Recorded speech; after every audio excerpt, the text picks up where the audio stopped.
Keď som dostal do redakcie podnet na nasledujúcu reportáž, zdalo sa mi, že si so mňa robí niekto srandu, alebo si aspoň vymýšľa. Tvrdil totiž, že pestuje krmoviny v kontajneri a jeden kontajner vraj nahradí 35 hektárov pôdy.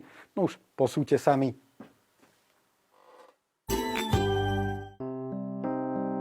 Kontajner na pestovanie klíčkov je nový československý vynález. Samotné kontajnery vyrábajú v Česku. Na Slovensku ich skúšajú v súčasnosti na 3 farmách. Supluje to 30 až 35 hektárov. Jeden pestiteľský modul, tento, čo máme najmenší, dokáže vytvoriť 500 kg každý deň krmiva. To je ročne 180 tón krmnej plodiny, čo nahradí nejakých 30 až 35 hektárov pôdy. Máme tu optimalizované podmienky. Nastavenú máme presne teplotu vzduchu, vlhkosť vzduchu. Máme presne predom daný aj svetelný režim. Rastlinám sa nedodáva nič viacej, len čistá pitná voda. Chcel by som podotknúť, že naše rastliny, vlastne krmivo rastie bez chemikálií, bez hnojív, bez žiadnych minerálov. Je to na bázi čistej vody. Tak, máme tu zavlažovanie, odtadiaľ tu preteká voda. Zavlažuje sa rastlinám, tu sa zavlažuje len zo spodu. Voda priteká len ku koreňom, následne tá voda odteká od koreňového systému, takže tam nezostáva žiadna zbytková voda. Tým, že nám tam nezostáva žiadna zbytková voda, vlastne sme eliminovali celý proces, fermentačný proces pliesni a hnilob. Je tu nemožné, aby sa to nachytilo pliesni a hnilob. Máme to dneska zasiaté. Tak toto vyzerá jeden deň, keď je to zasiaté. A tuto vyzerá 7. deň, keď už je to pripravené ku skrmeniu zvieratám. Krásne je v tom aj to, že to zviera nespapá vlastne len tú zelenú hmotu, ale dostane sa aj ku koreňovému systému. Koreňový systém obsahuje veľmi veľa škrobov, minerálov, čo je veľmi dôležité tomu zvieraťu. Zelená hmota zase obsahuje dusíkaté látky a selen, čo má prirodzene dobré vplyvy na dojivosť, obsah tuku mlieku, náber hmotnosti a celkovú vitalitu toho zvieraťa. Podobným spôsobom sa dá pre zvieratá vypestovať akákoľvek krmná obilnina, pšenica, raž, ovoz či tritikale. Dôležité je, keď tí farmári majú svoje osivá, svojich sklizen zo svojich polí, tak prvý proces je prečistiť to osivo. Na to máme u nás v pestiteľskom modulu aj myčku, kde sa to prečistí, zbaví sa všetkých nečistot, aby sa do kličacej komory vlastne to osivo dostalo už čisté. Výhodou zariadenia je nízka spotreba. Na fungovanie minie kontajner 1 kW elektriny za hodinu a na 500 kg zelenej hmoty je potrebných 1000 litrov vody.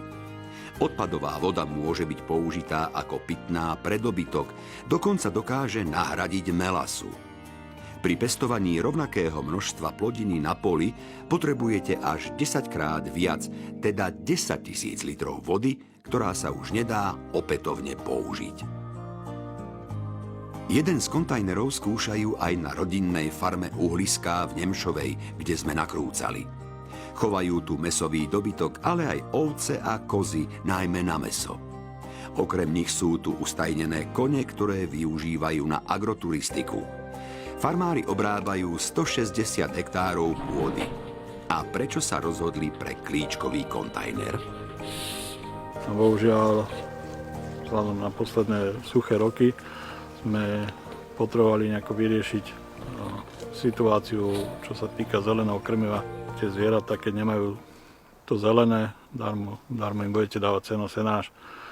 To zelené musí byť. Po minulé roky už celé leto bolo tu vyschnuté, nemali pášu. Teraz sme to začali vlastne 29. februára tohto roku sme dali plnú dávku. A prišli na to, že je to veľmi dobre. Začali sme s tým krmiť hovädzí dobytok. Dokážeme toľko to dopestovať alebo dorobiť, že ostane aj pre kozy, pre ovce, pre ostatné zvieratá. Mohli sme prestať nakupovať, čo sme mali zmes krmnú, do výkrmu.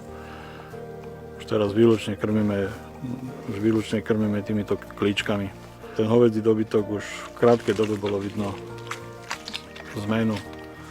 Aj krávy, ktoré mali pod sebou teliatka, tam je vidieť, že tie krávy mali mlieka kvalitu mlieka. Tie telce sú úplne iné ako minuloročné. Denne zasejú 70 kg krmného jačmeňa, z ktorých za 7 dní vyprodukujú 500 kg zelenej hmoty klíčkov. Týmto množstvom nakrmia 100 kusov dobytka. A robiť tak môžu každý deň v roku, bez ohľadu na počasie. Okrem toho, že nemusia nakupovať také množstvo krmiva, nenarobia sa toľko na strojoch na poli. A v konečnom dôsledku ušetria aj pracovné sily. Prvotná investícia by sa mala farmárovi vrátiť do 2 rokov. Tie skúsenosti si myslím, že sú veľmi dobré, tak by som to vrelo odporúčal aj ostatným chovateľom, hlavne v dnešnej dobe, keď vidíme, že prognóza do budúcna, čo sa týka nášho podnebia, nie je zrovna ideálna. Tie podmienky každý vieme, že sú horšie a horšie, hlavne čo sa týka zrážok vody, čiže dopestovať sa bude asi ťažšie. Ja si myslím, že stojí to za to vyskúšať. Môžu sa prísť nám na to pozrieť, není problém, ukážeme to každému, predvedieme. A možno by bolo dobre, keby bola nejaká dotácia od štátu na to, ale treba sa prísť pozrieť. Vyzerá to tak, že klíčkové kontajnery nezostanú iba na farmách. Už dnes sa o ne zaujímajú českí kuchári, ktorí využívajú mini zeleninu, vypestovanú takýmto spôsobom, vo svojich kulinárskych výtvoroch.